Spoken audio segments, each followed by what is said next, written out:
बातमी आहे विदर्भातून। विदर्भामध्ये उष्णतेची लाट आणखी तीव्र झाली आहे। अकोला, अमरावती, यवतमाळ आणि वर्धा जिल्ह्यासाठी नागपूर वेधशाळेकडून उष्णतेच्या लाटेचा ऑरेंज अलर्ट देण्यात आला आहे। त्यामुळे नागरिकांना घराबाहेर पडणं कठीण झालंय। या पार्श्वभूमीवर प्रशासनानं वेगवेगळ्या उपाययोजना केल्या आहेत। आज विदर्भामध्ये बहुतांश जिल्ह्यांमध्ये तापमान 45 अंश सेल्सिअसच्या वर राहण्याची शक्यता आहे।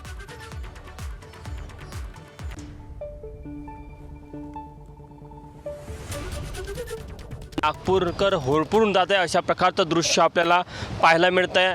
आज जे दुपारी 2:30 वाजता नागपूर वेधशाळेने जे आकडे दिले त्यानुसार विदर्भामध्ये आज सर्वाधिक तापमान हे 2:30 वाजताचं वर्धा येथे नोंदवलं गेलं, जे 46.7 अंश सेल्सिअस आहे आणि नागपूरचा पारा देखील 45.6 अंश सेल्सिअस नोंदवला गेला। आपण सध्या शंकरनगर चौकामध्ये आणि शंकरनगर चौकामध्ये बघा आपण कशा प्रकारे इथे नागपूर महानगरपालिकेने अशा प्रकारे ग्रीन टेंट उभारलेला आहे, जेणेकरून जे सिग्नलवर उभे राहतात त्या नागरिकांना त्रास होऊ नये। सोबतच स्प्रिंकलर देखील इथे लावलेले आहे। सध्या नागपुरात उन्हाने प्रहारच केलेला आहे आणि उन्हाचा पारा कॉन्स्टंट 45-46 डिग्रीवर आहे आणि त्यामुळे नागपूरकर हैराण आहे। आता इथे शंकरनगर चौकात नेट वगैरे उभारली आहे, त्यांनी थोडासा दिलासा आहे। पायाला आणि अंगाला म्हणजे पर्टिक्युलरली हाताला वगैरे चटके लागून राहिलेले आहे। आजपर्यंत असे कधी चटके लागलेले नाही आहे। ऑरेंज अलर्ट विदर्भामध्ये अमरावती असेल, अकोला असेल, वर्धा असेल, यवतमाळ असेल या जिल्ह्यासाठी आहे। नागपूर जिल्ह्यासाठी देखील उष्णतेच्या लाटेचा येलो अलर्ट आहे। कॅमेरामॅन अतुल हेडेसह तुषार कोहळे,